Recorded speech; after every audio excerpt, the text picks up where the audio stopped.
Gare de l'Est en juillet dernier, Kélia Paulin reprend une chanson de Bruno Mars en créole et crée le buzz sur les réseaux sociaux.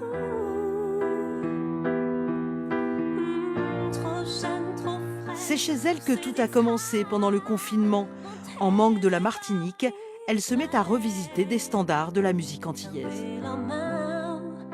J'étais vraiment dans une nostalgie indescriptible et ça a été très naturel. Au début, il n'y avait pas forcément de projet. Avec les retours, j'ai eu envie d'en refaire une autre.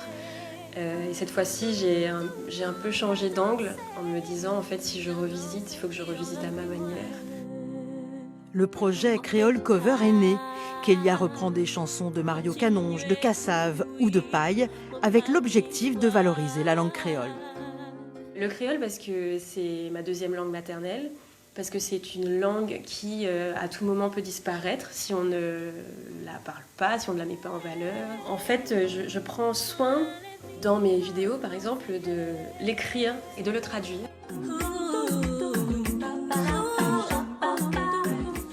Depuis 2 ans, Kélia Paulin fait partie des musiciens du métro. Elle a été sélectionnée et peut ainsi se produire sur une scène plus que particulière, fréquentée chaque jour par des milliers de personnes. J'ai passé les auditions du coup des musiciens du métro pour aussi me faire violence, parce que je suis quand même de nature assez timide. Et c'est vrai que le fait que les personnes ne soient, voilà, ils passent leur chemin, ils écoutent s'ils en ont l'envie, il n'y a rien d'obligatoire. Et voilà, j'aime bien cette petite ambiance. Quelque chose de très agréable mélodiquement. Voilà. Bon, merci beaucoup. Une mazurka en créole dans les couloirs du métro, de quoi redonner le sourire et même faire danser certains passants à qui cela rappelle des souvenirs.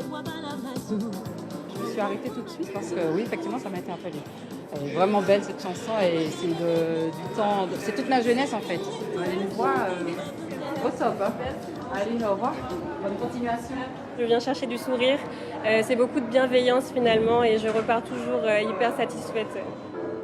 Dans le public ce jour-là, sa maman et son oncle qui l'accompagnent dans ce projet depuis le début. Ils assistent à sa dernière prestation dans le métro, car une nouvelle aventure l'attend, en Martinique cette fois.